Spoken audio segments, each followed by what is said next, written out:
Now next is rule of accounting. Accounting के हमारे क्या क्या रूल है? सबसे पहले maintaining systematic records, next management को असिस्ट करना, next comparative studies. Now this is a new point. Okay, comparative study मतलब मैंने भी अकाउंट्स मेंटेन किए, मेरे कॉम्पिटिटर ने भी किए, और भी डिफरेंट पूरी इंडस्ट्री में सबने अकाउंट्स मेंटेन किए। तो हमें कंपैरेटिव स्टडी मिल जाएगी, किससे? हमारे कॉम्पिटिटर्स से, कि भाई उनके फाइनेंशियल स्टेटमेंट्स में क्या है, अच्छा है क्या नहीं है, और हमारे में क्या नहीं है। प्लस हमने लास्ट ईयर क्या किया था, हम खुद से भी तो हमारा कंपैरिजन करेंगे कि हमने पहले क्या किया था और हम अब क्या कर रहे हैं, तो वो भी हमारी कंपैरेटिव स्टडी हो जाएगी। एविडेंस इन कोर्ट, अगर कोर्ट में कोई ड्यूटीज वगैरह में किसी में भी कभी कोई लीगल एलिगेशन आता है, कुछ प्रॉब्लम्स होती है, तो अकाउंटिंग स्टेटमेंट्स होते हैं वो हमारे एविडेंस एज एविडेंस काम आ सकते हैं।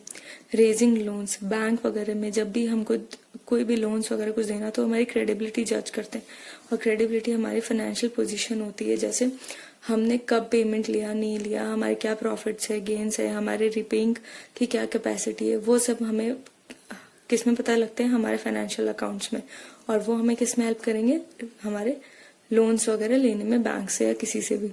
नाउ सेटलिंग टैक्स लायबिलिटीज, अगर हमारे फाइनेंशियल रिकॉर्ड्स वगैरह सब क्लियरली मेंटेन रहेंगे तो हम टैक्स लायबिलिटीज को भी प्रॉपरली और टाइमली सेटल कर पाएंगे।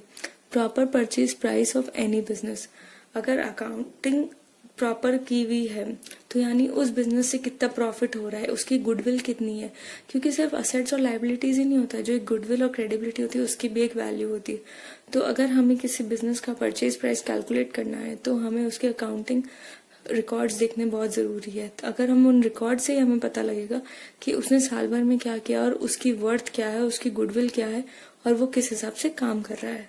तो ये हो गए हमारे रोल ऑफ अकाउंटिंग। सो अब हमारा नेक्स्ट टॉपिक है एडवांटेजेस ऑफ अकाउंटिंग। जब हमने इतना सब कुछ पढ़ लिया है तो अब तो हम बहुत इजीली बता सकते हैं कि हमारे अकाउंट्स के एडवांटेजेस क्या क्या है। First is maintaining records. Okay, now replacement of memory, अब हमें सब कुछ याद नहीं रखना पड़ता, अब हम उसको रिप्लेस कर सकते हैं। नाउ फाइनेंशियल परफॉर्मेंस, हमें पता लग सकती है कि क्या कैसी हमारी फाइनेंशियल पोजीशन है, क्या हमारे बिजनेस की क्या फाइनेंशियल परफॉर्मेंस है। नेक्स्ट है decision making by internal and external users. किसमें हेल्प करेगा ये डिसीजन मेकिंग? हमें हेल्प करेगा, किसको? इंटरनल और एक्सटर्नल यूजर्स को।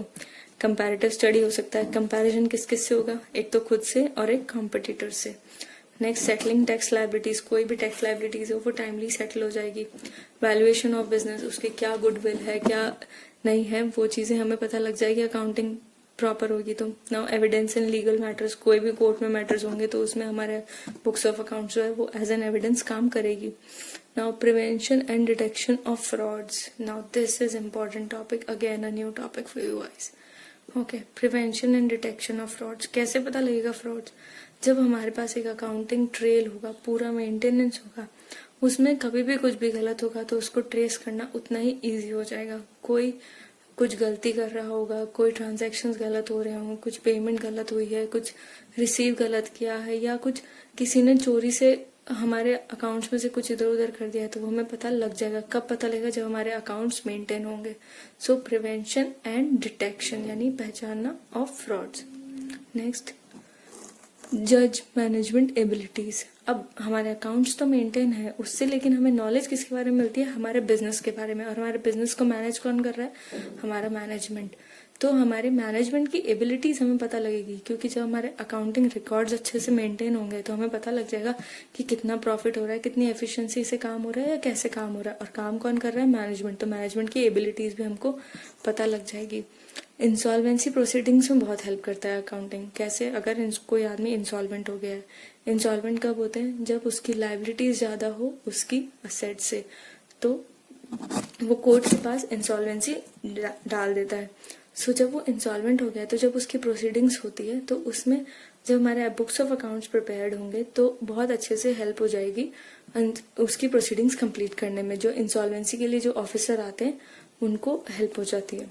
Now helpful in partnership accounts, अब पार्टनरशिप अकाउंट्स है, 4 जने पार्टनर है, 2 जने पार्टनर है, अपना सारा वर्क कर रहे हैं, सिमिलर वर्क कर रहे हैं, कभी कोई कैपिटल इंट्रोड्यूस भी करता है, किसी को इंटरेस्ट देना पड़ता है, किसी की ड्राइंग्स हो जाती है, तो हमें कैसे पता चलेगा ये सब पता चलेगा जब हम प्रॉपर अकाउंटिंग रिकॉर्ड्स मेंटेन रखेंगे. So it is very important to maintain accounts. So इसके एडवांटेजेस भी हमें पूरी तरह पता लग गए हैं. Next topic limitations of accounting. बहुत एडवांटेजेस देख लिए, कैरेक्टरिस्टिक्स देख लिए, कितना हेल्पफुल है, सब पता लग गया. पर अभी हमें कुछ लिमिटेशंस भी है. कोई भी चीज परफेक्ट नहीं होती, उसमें कभी कभी लिमिटेशंस आ ही जाती है. मैनिपुलेशन ऑफ अकाउंट्स, जैसे कभी कभार कोई चीजों को जब बैलेंस शीट में दिखाते हैं तो अलग इस तरह से प्रेजेंट करते हैं ताकि कुछ गलत भी चीजें होती है वो हमें सही दिखती है. That is called window dressing. तो हमारे जो अकाउंट्स होते हैं वो मैनिपुलेट भी किए जा सकते हैं बाय प्रोफेशनल्स, यानी जो एक्सपर्ट होते हैं इन चीजों में. हिस्टोरिकल कॉस्ट कॉन्सेप्ट, तो जो भी हमारा अकाउंटिंग है तो वो हमारे हिस्टोरिकल कॉस्ट कॉन्सेप्ट पे ही काम करता है.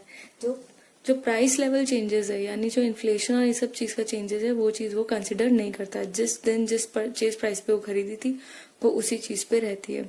Ignores qualitative elements. Of course ये बात है, जिस चीज के अंदर अकाउंट्स के अंदर कोई भी मॉनेटरी ट्रांजैक्शन नहीं होगा वो चीज वो कंसिडर नहीं करता. ओनली मॉनेटरी ट्रांजैक्शन ही मैटर होते हैं.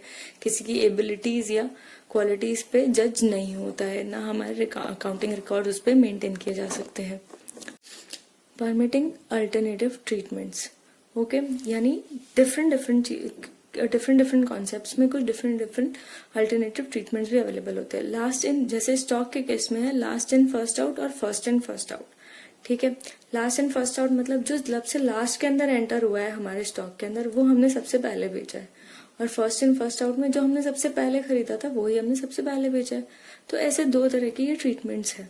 तो कोई ये ट्रीटमेंट फॉलो करता है, कोई ये ट्रीटमेंट फॉलो करता है. तो उस हिसाब से हम प्रॉपर जज नहीं कर सकते. सेम ऐसे ही कह सकते हैं कि डेप्रिसिएशन के केस में दो तरह की चीजें अलाउड होती है, WDV और SLM. WDV मतलब रिटन डाउन वैल्यू मेथड और SLM मतलब straight line method. Straight line method में एक पर्टिकुलर अमाउंट निकाल लेते हैं, वो ही हर साल डेप्रिसिएट किया जाता है. लेकिन रिटर्न डाउन वैल्यू मेथड के अंदर जो नेक्स्ट वैल्यू आई है लास्ट डेप्रिसिएशन लगाने के बाद उस पे वापस हम डेप्रिसिएशन लगाते हैं on percentage basis.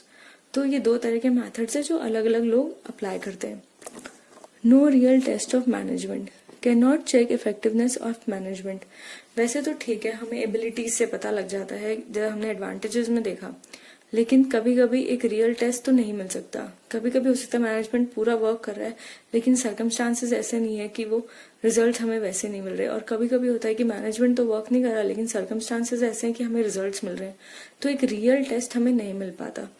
Okay, not fully exact. Some estimates are made to come to a decision. हमेशा जो भी अकाउंटिंग है वो 100% एग्जैक्ट नहीं होती. जैसे हमने डेप्रिसिएशन की बात कर ली तो उसमें हमने एक एस्टिमेट बनाया कि ये जो मशीनरी है ये इतने सालों में डिप्लीट हो जाएगी, इसीलिए हमने एक परसेंटेज निकाल दिया डेप्रिसिएशन लगाने के लिए. पर ऐसा जरूरी नहीं है, वो उसके पहले भी खराब हो सकती है और उससे ज्यादा भी चल सकती है.